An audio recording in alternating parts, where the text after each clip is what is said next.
पराग sir, good morning. बहुत बहुत स्वागत है आपका। धन्यवाद हमें समय देने के लिए। सबसे पहले बाजार पर ही एक राय लेना चाहता हूँ, इसी से करते हैं शुरुआत। सर, क्या लगता है आपको, वाकई में अगर ये युद्ध की चिंताएं नहीं होती, थोड़ा लोगों को तनाव, टेंशन, डर नहीं होता, तो क्या बाजार इन सारे फैक्टर्स के बीच में अभी बहुत ऊपर होता?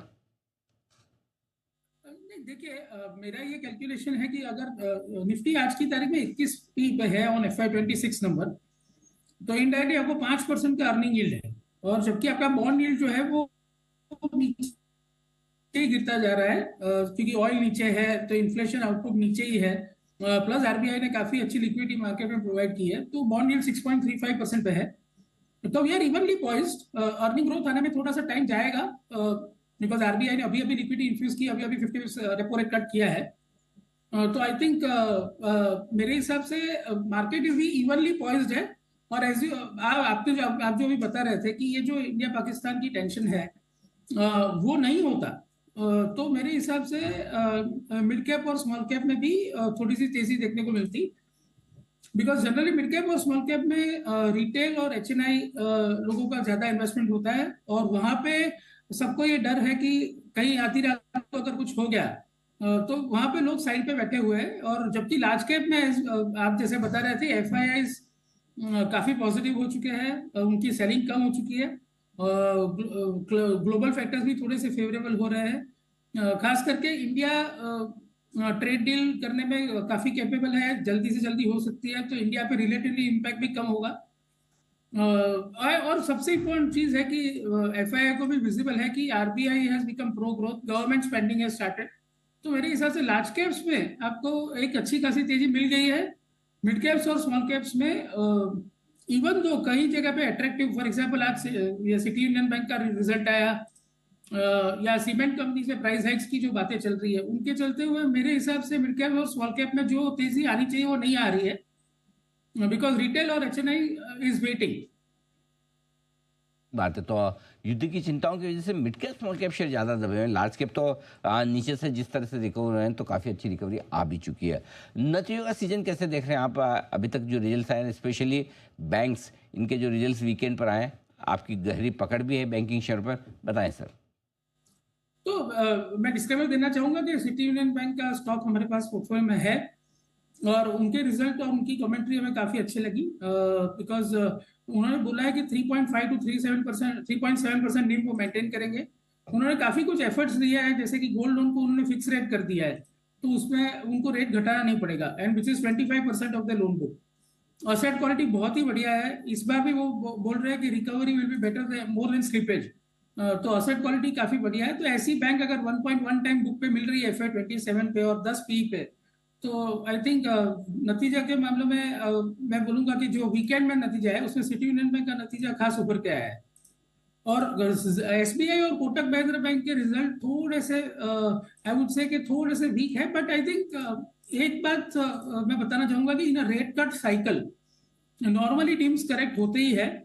इस बार अच्छा पॉजिटिव ये है कि आरबीआई ने काफी लिक्विडिटी प्रोवाइड की है, और बैंकों ने भी अपने डिपॉजिट और सेविंग रेट कट किए हैं, तो to that extent they will be able to protect their margin. लेकिन रेपो रेट कट होगा अगर और 50 बिप्स होता है, तो डेफिनेटली निम्स थोड़े से कॉन्ट्रैक्ट होंगे। और मार्च क्वार्टर में हमने ये देखा कि डिपॉजिट ग्रोथ सबका अच्छा है, लेकिन लोन बुक ग्रोथ सबने कम किया है। उसका ये रीजन है कि PSU बैंक्स जो है वो हाउसिंग लोन काफी कम रेट में दे रहे हैं, जैसे 8.15, 8%। तो वहां पे प्राइवेट सेक्टर बैंक अपना ग्रोथ कॉम्प्रोमाइज कर रहे हैं, बिकॉज वहां पे मार्जिन बहुत कम बन रहे हैं। तो इसीलिए आपको लोन बुक ग्रोथ जो है वो काफी कम दिख रहा है, but actually the effort is to protect margin. बात है तो मार्जिन्स को थोड़ा सा मेंटेन करने की कोशिश बैंकिंग सेक्टर की तरफ से होती हुई दिख रही है। आइए अब कच्चे तेल में जो गिरावट हुई है, इतनी तेजी से नीचे आया, जरा एक ओपिनियन इस पर भी दीजिए, और इसके दम पर क्या कहीं निवेश करना बनता है या थोड़ी देर हो चुकी है? सही बताया आपने। तो बेसिकली हमारे पास जो हमारे पोर्टफोलियो में स्टॉक है उसमें पीडीलाइट है, which is a beneficiary of lower oil price. और जैसे ही आप देख रहे हैं, HPCL, BPCL, IOC या इंटरग्लोब एविएशन, इन सब कंपनियों को काफी फायदा होगा इससे। और ये सप्लाई लेड फॉल है ऑयल में, क्योंकि ओपेक ने बोला कि हम प्रोडक्शन बढ़ाएंगे। तो जनरली मैं ये मानता हूँ कि इंडिया के लिए बहुत ही अच्छा डेवलपमेंट है। अगर क्रूड ऑयल का प्राइस, मैं तो आज अगर 59 है ब्रेंट, अगर 70 के नीचे भी रहता है, तो RBI will have more headroom के वो लिक्विडिटी इन्फ्यूज करे, रेट कट करे टू स्टिमुलेट ग्रोथ। रूपी भी अभी काफी स्टेबल है, तो आरबीआई के पास काफी सारी एम्यूनिशन है डोमेस्टिक इकोनॉमी को ग्रो करने के लिए। और ऑयल का गिरना वो भी सप्लाई की वजह से, ना कि रिसेशन की फियर की वजह से, वो इंडिया के लिए बहुत ही पॉजिटिव चीज है। ऐसे में पराग जी, इस वक्त कहाँ आप पैसा लगाना पसंद करेंगे? आपकी बेस्ट पिक्स क्या है?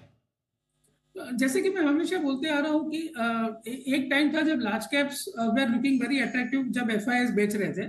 और अभी लार्ज कैप में एक अच्छी रैली हो चुकी है। जैसे हमने देखा रिलायंस भी 1200 वाला 1440 हो चुका है। काफी सारे लार्ज कैप, आईसीआईसीआई बैंक अगर आप देखिए तो लार्ज कैप में जो वैल्यू थी वो कैप्चर हो चुकी है काफी हद तक। और मिड कैप और स्मॉल कैप में जैसे हम लोग डिस्कस कर रहे हैं कि because of retail and HNI after the February fall has not come back to the market. तो उसकी वजह से जैसे मैंने बोला कि साउथ और ईस्ट में सीमेंट प्राइस हाइक काफी हुए हैं, जिसके रिजल्ट भी आए हैं और आगे भी आएंगे। और ये प्राइवेट सेक्टर बैंक में सिटी यूनियन बैंक है, फेडरल बैंक है, ये सब बैंक, ये जो mid cap small cap space में बैंकिंग, सीमेंट, एनबीएफसी में जो जैसे आदित्य बिरला कैपिटल है, इनमें काफी इन्वेस्टमेंट की। और जैसे कि हमने लास्ट कॉल पे ही बात की थी कि विद इन आईटी जो सेक्टर ने बिल्कुल परफॉर्म नहीं किया है, उधर भी जो एचसीएल टेक और एम्फेसिस के नतीजे थे, उनके जो डील विन थे वो काफी एक्साइटिंग थे। एचसीएल टेक में डिविडेंड यील्ड 4% है।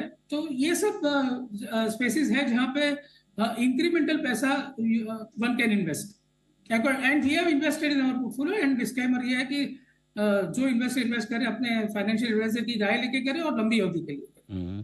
बिल्कुल ठीक बात है। क्या पराग जी, आपको भी लगता है कि अगर इन केस भारत पाकिस्तान के बीच में जो टेंशन है अगर कोई बढ़ जाती है, कुछ होता है, और अगर उस वजह से क्या मार्केट गिर सकते हैं? यदि हाँ तो कितना? और दूसरा ये कि क्या फिर वो आखिरी मौका होगा निवेश करने का? कैसे देखते हैं आप? देखिए, ऐसा है कि अगर आप अच्छे स्टॉक्स राइट वैल्यूएशन पे लेते हो और थोड़ा सा कैश, तो डेफिनेटली हम लोग भी हमारे पोर्टफोलियो में जैसे 7-8% कैश हमेशा मेंटेन करते हैं। तो ऐसी कोई बड़ी प्रॉब्लम अगर सडनली आती है तो वो राइट मौका होता है अच्छे शेयर्स और सस्ते में लेने का।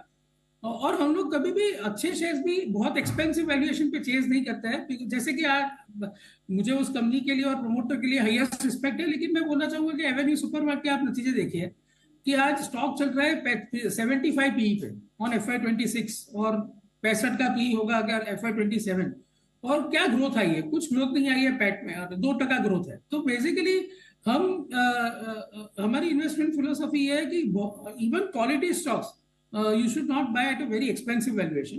तो जहां पे अच्छी quality, reasonable quality, basic hygiene meet होता है और अगर वो रिजनेबल वैल्यूएशन पे है, जैसे मैं अभी बोल रहा हूँ city union bank, federal bank या इंडिया सीमेंट जैसे शेयर्स, तो वहां पे जहां वैल्यू है वहां खरीदते रहिए और थोड़ा सा कैश रखिए। अगर कुछ इतने मार्केट इतना चल चुका है, अगर कुछ थोड़ा सा बड़ा करेक्शन आता है बिकॉज ऑफ ऐसे फैक्टर, तब वो 7-8-10% जो कैश है उसमें से आप you can deep dive into it.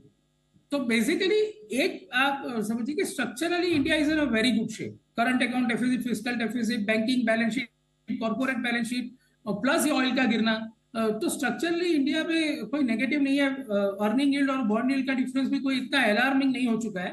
तो मेरे हिसाब से buy on dip is a right strategy. लेकिन जब जब नेगेटिव चीज होती है तब उसका एग्जैक्ट जजमेंट लेना कि कब रुकेगी वो डिफिकल्ट है। इसीलिए हम लोग थोड़ा सा कैश हमेशा रखते हैं ताकि वो फायर पावर रहे। जब अगर कुछ ऐसा अर्थ शेकिंग इवेंट होता है तो उसमें वी कैन डिप्लॉय।